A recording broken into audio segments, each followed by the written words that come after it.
Hello students, आज का हमारा टॉपिक है संबंध यानी कि रिलेशन। अगर हम लोग संबंध का मतलब गणित से हट कर देखें तो हमारे दैनिक जीवन में संबंध का मतलब क्या होता है भाई? कि ये मेरे चाचा है, ये मेरे मामा है, ये नानी है, ये दादा है, ये दादी है, इस तरह से आता है। लेकिन जब हम लोग गणित में आ जाते हैं तो संबंध का मतलब होता है कि एक समुच्च से दूसरे समुच्च में संबंध, है ना। एक समुच्च से दूसरे समुच्च में संबंध, किसी समुच्च पर संबंध। तो चलिए इन सब चीजों को क्लियर करते हैं कि संबंध होता क्या है गणित में, मैथमेटिक्स में संबंध का मतलब क्या है, इसको समझते हैं। हम लोग क्लास 11th में समुच्च के बारे में बहुत ही अच्छे तरीके से पढ़ चुके हैं। समुच्च एक चैप्टर था सेट, जिसके बारे में हम लोग बहुत ही अच्छे तरीके से हम लोग ये जानते हैं कि ये सुपरिभाषित वस्तुओं का संग्रह होता है। ये हम लोग पढ़े हुए क्लास 11th के चैप्टर फर्स्ट में ही है। अब जैसे समुच्चों को निरूपित करने के लिए हम लोग अंग्रेजी वर्णमाला के बड़े अक्षरों को यूज करते हैं। जैसे मान लीजिए मैं यहाँ पर ए एक सेट लेता हूँ जिसके एलिमेंट में 1, 2 और 3 दिखाता हूँ। मैं दूसरा सेट बी लेता हूँ जिसके एलिमेंट में यहाँ पर 4 और 5 दिखाता हूँ। ठीक है, अब हम लोग बात करते हैं संबंध की।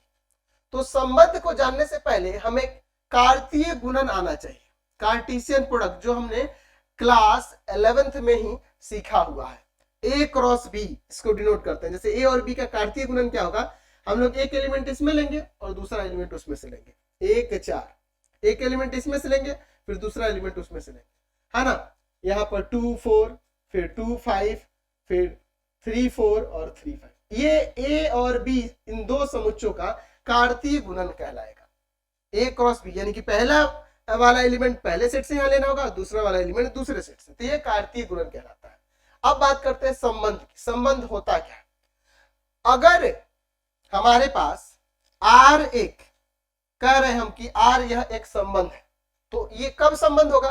जब ये R सबसेट होगा A क्रॉस B का, यानी A और B दो समुच्चों के कार्तीय गुणन का कोई भी उपसमुच्च होगा तो वह संबंध कहलाता है। वह क्या कहलाता है? संबंध कहलाता है। वो किसमें कहलाएगा? ए से बी में संबंध कहलाएगा। क्या कहलाएगा? या लिख सकते हैं कि आर ए से बी में एक संबंध है। जब आर ए क्रॉस बी का सबसेट होगा, यानी ए और बी के कार्तीय गुणन का सबसेट होगा, तब हम लोग कहते हैं कि आर ए से बी में एक संबंध है, रिलेशन है। जैसे एग्जाम्पल के लिए देखिए, मैं यहाँ पर R1 एक सेट के ही फॉर्म में लिखता हूं जिसका एलिमेंट मैं लिख देता हूं 1, 5, 3, 4। अब देखिए यहां जो ये सेट देख रहे हैं R1, इसके सारे के सारे एलिमेंट 1, 5 यहाँ पे है, 3, 4 यहाँ पे है, दो एलिमेंट है, दोनों ए क्रॉस बी के सबसेट है। इसलिए हम लोग कह सकते हैं कि R1 जो होगा, R1 ए से बी में एक संबंध है, एक संबंध है, एक रिलेशन है। तो समझ में आया संबंध क्या होता है? संबंध का मतलब है, अगर मान लीजिए यहाँ R ए से बी में संबंध होगा, कब होगा? जब R सबसेट होगा ए क्रॉस बी का, तब हम लोग कहेंगे कि R ए से बी में एक संबंध है। क्लियर हो गया? जैसे मैं एक दूसरा एग्जांपल लेता हूं, यहाँ पे मैं ले लेता हूं R2, इसमें एलिमेंट ले लेता हूं 1, 5, 2, 4, 3, 5 और यहां पे मैं लेता हूं 4, 1। क्या यह संबंध है? तो हम देख रहे हैं, यहां देखो 1, 5 है, इसमें 2, 4 भी है, 3, 5 भी है, 4, 1 इसका एलिमेंट नहीं है। यहां लिख सकते हैं कि 4, 1 जो एलिमेंट है यह बिलोंग्स नहीं कर रहा है ए क्रॉस बी में, इसलिए R2 सबसेट नहीं होगा ए क्रॉस बी का। अतः R2 ए से बी में संबंध नहीं है। ठीक है ना जी, ये संबंध नहीं है। क्लियर हुआ संबंध का मतलब क्या होता है? अब आपको यहां से संबंध का जो मेन मीनिंग है वो समझ में आया। यानी कि अगर मान लीजिए दो समुच्च दिए गए हो ए और बी, अगर कहें कि इस समुच्च ए से बी में R एक संबंध है, तो R को सबसेट होना होगा किसका? ए क्रॉस बी का, यानी ए और बी समुच्च के कार्तीय गुणन का अगर वो सबसेट होगा तब उसको कह सकते हैं कि वह एक संबंध है। अब देखिए थोड़ा सा और इसमें थोड़ा डिटेल में जानेंगे। मान लीजिए सेट ए जिसका एलिमेंट है 1 2 3, मैं यहाँ कहता हूं कि ए क्रॉस ए निकालिए, तो आप ए क्रॉस ए यानी ए वाले एलिमेंट, इस सेट ए के एलिमेंट और इस सेट ए के एलिमेंट एक एक करके कॉमा देकर लिखेंगे, एक एक एक दो, नहीं समझ में है ना तो एक बार और एक यही सेट दोहरा दो, एक इसका एलिमेंट लो एक इसका एलिमेंट लो, ऐसे ही कर दो, फिर 2 1 2 2 2 3, फिर आपका 3 1 3 2 3।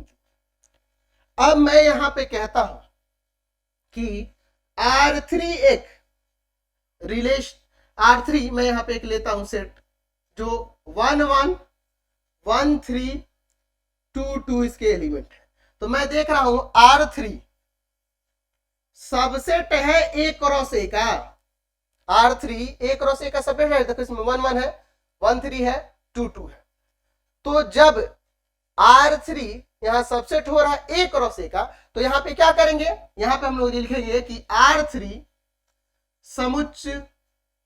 समुच्च ए पर एक संबंध है।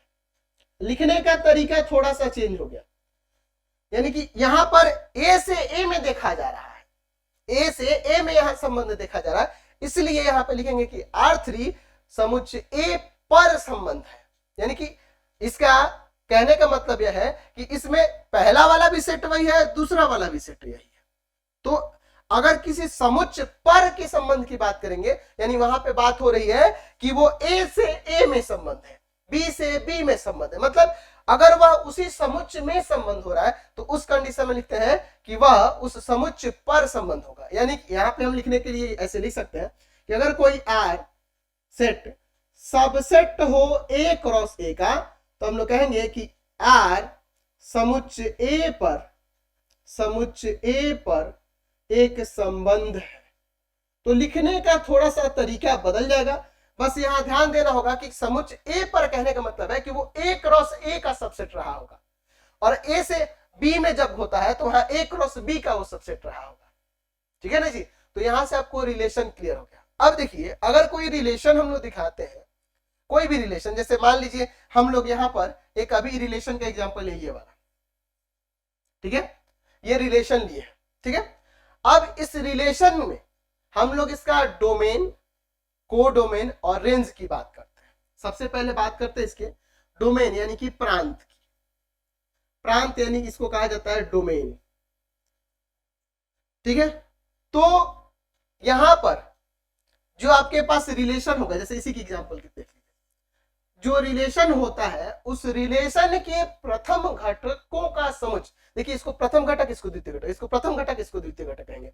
तो जो रिलेशन होता है उसके प्रथम घटकों का जो समुच्चय होगा ना, वही उस रिलेशन का प्रांत कहलाता है। यानी कि R1 का डोमेन जो होगा, डोमेन ऑफ रिलेशन R1, इसके प्रथम घटकों का समुच्चय, तो प्रथम घटक 1 है और 3 है। अच्छा, अब बात करते हैं इसके सह प्रांत की। सह प्रांत की या सह प्रांत से पहले हम लोग बात करते हैं इसके परिसर की, परिसर की यानी रेंज की। तो जो रेंज होगा वह द्वितीय घटकों का समुच्चय होता है। इसमें द्वितीय घटक 5 और 4 है, 4 और 5 है, तो वही उन्हीं का समुच्चय जो होगा वह क्या हो जाएगा, उसका परिसर हो जाएगा। ध्यान रखना, डोमेन क्या होता है किसी संबंध का, उनके प्रथम घटकों का समुच्चय। रेंज क्या होता है, उनके द्वितीय घटकों का समुच्चय। अच्छा, अब बात करते हैं सह प्रांत। सह प्रांत यानी कि कोडोमेन क्या होता है, कोडोमेन। तो जो कोडोमेन होता है उसको शॉर्ट में CODOM लिख देंगे। वह किसी रिलेशन का कोडोमेन वह पूरा समुच्चय बी हो जाता है। यानी कि अगर वह R1 ए क्रॉस बी का सबसेट होगा तो ये पूरा होल सेट बी, यानी कि उसमें जो एलिमेंट है 4 5 ही ना है जी, सेट बी में एलिमेंट 4 5 है, वही उसका कोडोमेन हो जाएगा। तो अगर मैं यहां पे इस R3 रिलेशन के बारे में पूछूं तो कहोगे कि सर इसका प्रांत, R3 का प्रांत बताइए। तो देखिए प्रथम घटक 1 है और 2 है, तो 1 और 2 रिपीट नहीं करेंगे, 1 1 है तो सेट में हम लोग एक ही बने एलिमेंट को लिखते हैं। परिसर, परिसर क्या होगा, द्वितीय घटकों का समुच्चय। तो 1 है 2 है और 3 भी है। और सहप्रांत, तो हम लोग जानते हैं कि ये R3 जो है, यह R3 A क्रॉस A का सबसेट है, तो पूरा ये सेकंड वाला सेट यानी कि उसमें एलिमेंट 1 2 3 ही है, तो वही आपका सहप्रांत हो जाएगा। तो यहां से आपको अच्छे से संबंध के बारे में पता चल गया। संबंध का मतलब होता है, मैंने बताया कि अगर कोई संबंध बोल रहा है, जैसे आर कोई रिलेशन है, वो क्या आर कोई रिलेशन है, कह रहा है कि आर कोई रिलेशन है, तो रिलेशन तब होता है जब वह सबसेट होगा उनके कार्तीय गुणन का, कार्टीसियन प्रोडक्ट का। चाहे वह आप ए से बी में संबंध देख रहे हैं, 2 समुच्चयों में संबंध देख रहे हैं, या किसी एक समुच्चय पर ही संबंध देख रहे हैं, उस कंडीशन में भी बस ध्यान देना कि अगर वो सबसेट है तो वो संबंध है। अगर सबसेट नहीं हो रहा है, सबसेट कब होगा, जब उसके सारे एलिमेंट, उस समुच्चय के सारे एलिमेंट, जैसे इसमें देखिए इस समुच्चय के सारे एलिमेंट इस ए क्रॉस ए में मिल रहे हैं, इसलिए वो उसका सबसेट कहला रहा है। अगर क्लास 11th आप अच्छे से पढ़े होंगे या 11th का सेट चैप्टर अच्छे से पढ़े होंगे तो ये आपको कंसेप्ट अच्छे से क्लियर हो गया होगा। फिलहाल आज की क्लास में इतना ही। नेक्स्ट वीडियो में हम लोग अगले टॉपिक पे जाएंगे और एक नया बेहतरीन टॉपिक को समझेंगे बहुत अच्छे तरीके